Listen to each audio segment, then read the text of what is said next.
So this here is the pyramid. And the reason I've shown this is because this is the way I see business, and I've gone through these stages. And as I talk about this, you might recognize yourself and think, that's me. Because we'll all be at some point in this pyramid here. So the first section at the bottom is what I call the player. And this here is usually when you're in business and you're good at something, and you go, hey, I'm quite good at this. Maybe I can make a business out of this.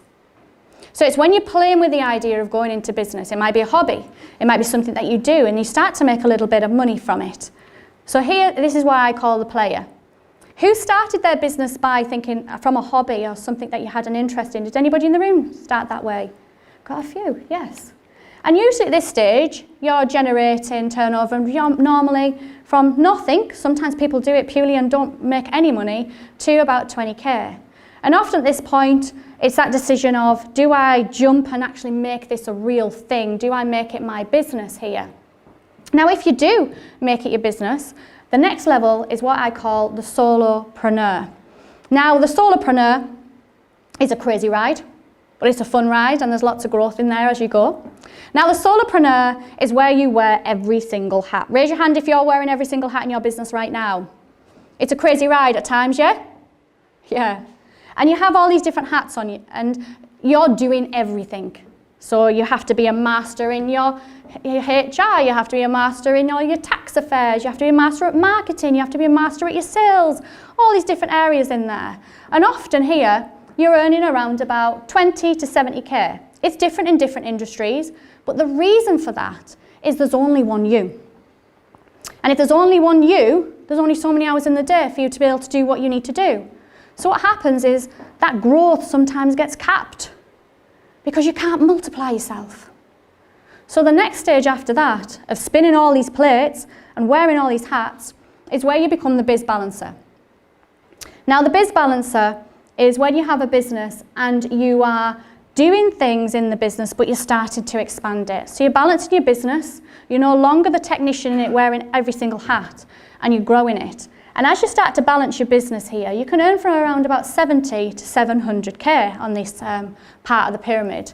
And the biz balance is when you're kind of still in that business, but then you're out of it and you're in it, and you're trying to balance it that it still works without you having to be there 24/7.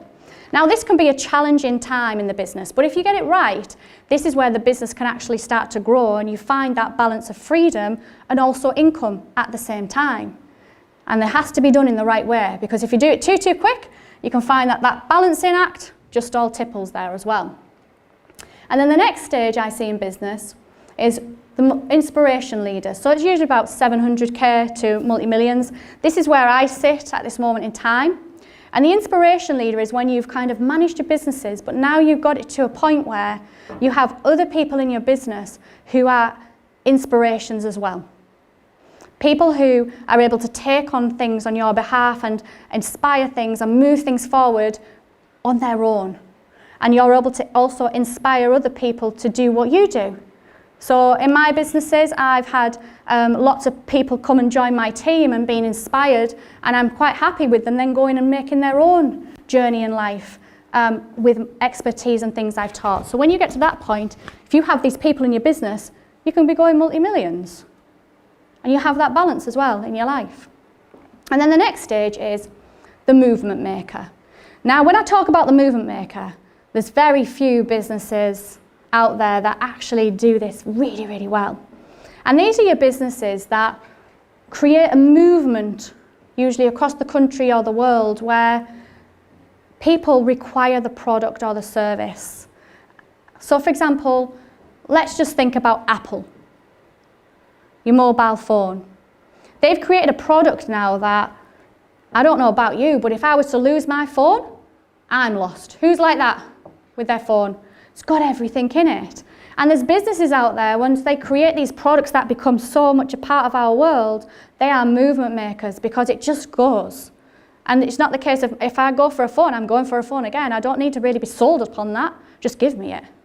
I know it works and I want it.